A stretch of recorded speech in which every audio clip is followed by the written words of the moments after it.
இன்றைய தினத்தினுடைய ஆன்மீக தகவலாக நம்ம என்ன பார்க்க போறோம் சொல்லி பார்த்தோம்னா, ஒவ்வொரு ஞாயிற்றுக்கிழமை நாளுமே நம்ம கதை நேரம் அப்படிங்கிறத பார்த்துட்டு வரோம் இல்லையா? அந்த வரிசையிலே சும்மா இன்னைக்கு ஒரு ஜாலியா என்ன கதைய பார்க்க போறோம்னு சொல்லி பார்த்தோம்னா, இந்த குரங்குகளின் உண்ணாவிரதம் அப்படிங்கிற ஒரு கதையத்தான் பார்க்க போறோம். அதாவது ஒரு ஊர்ல ஒரு குரங்கு கூட்டம் அப்படிங்கிறது இருந்துச்சா, நிறைய குரங்குகள்லாம் ஒண்ணா தானே வசிக்கும். நம்ம பார்த்திருப்போம் இல்லையா? அந்த குரங்குகள்லாம் சேர்ந்து நிறைய அப்பப்போ இந்த யூடியூப் பார்க்கறது, ஃபேஸ்புக் பார்க்கறதெல்லாம் பார்த்துட்டு ஒரு நாள் எல்லாம் ஒண்ணா சேர்ந்து சொல்லிச்சா, நம்ம வந்து வாரத்துல ஒரு நாள் கண்டிப்பா உண்ணாவிரதம் இருக்கணும். அந்த மாதிரி உண்ணாவிரதம் இருந்தா நல்லதா? ஏன்னா மனிதர்கள்லாம் வந்து இந்த ஏகாதசி விரதம் அப்படிங்கிறது இருக்கா, 5 நாளைக்கு ஒரு தடவை நம்ம வந்து அவர்களோட கண்ணா பின்னான்னு திங்கிறோம். அதனால வாரத்துக்கு ஒரு நாள் உண்ணாவிரதம் இருந்தா நம்ம உடம்புக்கெல்லாம் நல்லதுங்கிற மாதிரி இந்த குரங்குகள்லாம் சேர்ந்து பேசிட்டு என்ன பண்ணிச்சா, நேரா தங்களுடைய தலைவரை பார்த்து சொல்லிச்சாம். எல்லாம் போய், தலைவரே நம்ம இந்த மாதிரி வாரத்துல ஒரு நாள் கண்டிப்பா உண்ணாவிரதம் இருக்கணும், அப்பதான் நம்ம ஹெல்த்துங்கிறது நல்லா இருக்கும் அப்படின்னு சொல்லிச்சாம். அதையெல்லாம் கேட்டுட்டு சரி தலைவர் யோசனை பண்ணாராம். சரிப்பா உண்ணாவிரதம் இருக்கலாம், எப்ப இருக்கலாம் அப்படின்னு யோசிக்கும் பொழுது, செவ்வாய்க்கிழமை அன்னைக்கு இருக்கலாமே, மங்கள வாரத்துல, அதுவும் மௌன அங்காரக விரதம்னு சொல்லியிருக்கா. நம்ம உண்ணாவிரதம் இருப்பதோடு அந்த நாள்ல நம்ம பேசாம உட்கார்ந்து இருந்தாலும் நம்ம எல்லாருக்கும் நல்லது. அதனால நம்ம செவ்வாய்க்கிழமை அன்னைக்கு எல்லாரும் ஒன்றாக உண்ணாவிரதத்தை இருக்கலாம் அப்படிங்கிற மாதிரி முடிவு பண்ணிச்சா எல்லாம் ஒன்னா சேர்ந்து. அதே மாதிரி அந்த செவ்வாய்க்கிழமை நாளும் வருகிறது. காலையில எழுந்த உடனே எல்லாரும் உண்ணாவிரதம் இருக்கலாம்னு சொல்லிட்டு ஒன்னா கூடி உட்கார்ந்தாங்களாம்.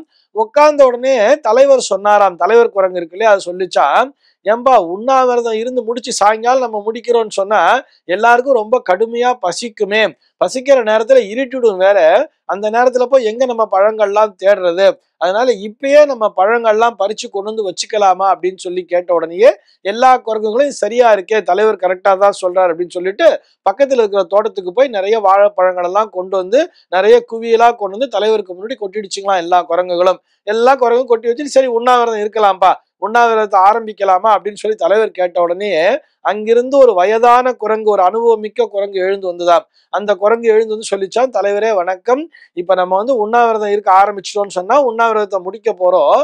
முடிக்கிற நேரத்துல என்ன ஆகும்னா எல்லாருக்கும் பசி தாங்காது, நான் நீன்னு சொல்லி எல்லாரும் என்ன பண்ணுவான்னா எனக்கு பழம் உனக்கு பழம்னு சொல்லி எல்லாம் சண்டை போட்டுப்பாங்க. அதனால இப்பயே நம்ம என்ன பண்ணிடலாம்னு சொன்னா, யார் யாருக்கு என்னென்ன அப்படிங்கிறத பிரிச்சு கொடுத்துடலாமே, சரிசமமா எல்லோருக்கும் பழங்களை பிரித்து கொடுத்துட்டோம்னா உண்ணாவிரதம் முடிஞ்ச உடனே சண்டை போடாம சாப்பிட்டுக்கிறதுக்கு சௌகரியமா இருக்கும் தானே அப்படின்னு சொல்லிட்டு அந்த வயதான குரங்கு சொல்லிச்சாம். ஆஹா இதுவும் சரியான ஐடியாவா தான் இருக்குன்னு சொல்லிட்டு எல்லாருக்கும் பிரிச்சு வச்சுட்டாங்களாம். இந்தாப்பா உனக்கு 2, உனக்கு 2, உனக்கு 2, வயசுக்கு தகுந்த மாதிரி சின்ன குரங்குக்கெல்லாம் குட்டி குரங்குலாம் ஒண்ணு அப்படிங்கிற மாதிரி எல்லாம் பிரிச்சு கொடுத்துட்டாங்களாம். அப்ப திடீர்னு ஒரு குரங்கு சொல்லிச்சா, நம்ம பசி முடிஞ்ச உடனே நம்ம எல்லாருக்கும் பசி தாங்காது இல்ல, அதனால இப்பயே உரிச்சு வச்சிடலாமே எல்லாத்தையும் சொல்லிட்டு சரின்னு சொல்லிட்டு அவங்க சொன்னதும் கரெக்டா தான் இருக்குன்னு சொல்லி எல்லாம் உரிச்சு வச்சுட்டாங்களாம்.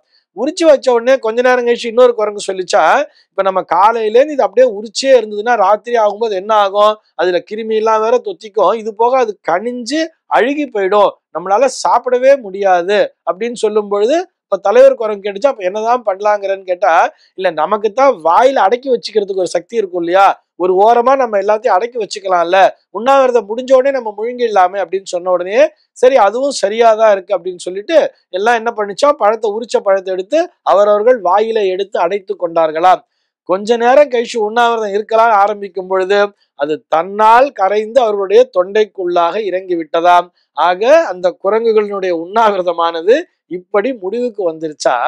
இந்த நேரத்துல இந்த கதையை நான் ஏன் சொல்றேன்னு சொன்னா, நம்மில் பலரும் இப்படித்தான் செய்து கொண்டிருக்கிறோம். அதாவது நான் வந்து ஒரு தியான கிளாஸுக்கு போறேன், ஒரு யோகா கிளாஸுக்கு போறேன், இல்ல நான் இன்னில இருந்து டயட் பிராக்டிசிங்ல இருக்க போறேன், நான் இந்த வாரம் ஃபுல்லா டயட், அதனால இன்னைக்கு நிறைய சாப்பிட்டுடுவேன், இந்த வாரம் ஃபுல்லா டயட் கண்ட்ரோல்ல இருக்க போறேன், நான் டெய்லி எக்ஸசைஸ் பண்ண போறேன், நான் ஜிம்முக்கு போக போறேன் அப்படி இப்படின்னு சொல்லிட்டு இந்த குரங்குகளை போலத்தான் நம்முடைய மனமானது அங்கும் இங்கும் அலைபாய்ந்து கொண்டே இருக்கிறது. நான் டயட் அப்படின்னு சொல்லிட்டு அப்படியே டயட் கண்ட்ரோல் இருக்கிற மாதிரியே சொல்லிட்டு இருப்பா. திடீர்னு ஒரு பானிபூரியை பார்த்தாலும் சரி, அல்லது ஒரு மசாலா பூரியை பார்த்தாலும் சரி, உடனே நாக்குல எச்சு ஊரு என்ன பண்றான்னு சொன்னா உடனே அதை வாங்கி சாப்பிட்டு விடுகிறார்கள். இன்னைக்கு ஒரு நாள் தானே, அதுல ஒன்றும் தோஷம் இல்லை அப்படிங்கிற மாதிரிலாம் சொல்லிக்கிறார். இதுபோல் இருப்பது முற்றிலும் தவறு அப்படிங்கிறதுக்காக சொல்றேன். அதுக்காகத்தான் இந்த கதை இந்த நேரத்துல சொல்றோம். குரங்குகளின் உண்ணாவிரதம் போல நம்முடைய மனமும் கட்டுப்பாடின்றி அலைகிறது. ஆக என்ன பண்ணணும்னு சொன்னா, விரதம்னு சொன்னா என்ன தெரியுமா, சாப்பிடாம இருக்கிறதுக்கு பேர் விரதம் இல்லை, மன உறுதி, மன கட்டுப்பாடு. அந்த மன கட்டுப்பாடு வேண்டும் என்று சொல்லி இந்த ஞாயிற்றுக்கிழமை நாளிலே நாம் அனைவரும் சூரிய பகவானை பிரார்த்திப்போமாக. இந்த தகவலோடு இன்றைய தினம் நான் உங்களிடமிருந்து விடைபெற்றுக் கொள்கிறேன். மீண்டும் உங்கள் அனைவரையும் நாளைய தினம் ஒரு சுவாரஸ்யமான தகவலோடு சந்திக்கிறேன். எம்பெருமானினுடைய திருவருளினாலே இந்த நாள் உங்கள் அனைவருக்கும் சுப தினமாக அமைவதற்கு வாழ்த்துக்கள்.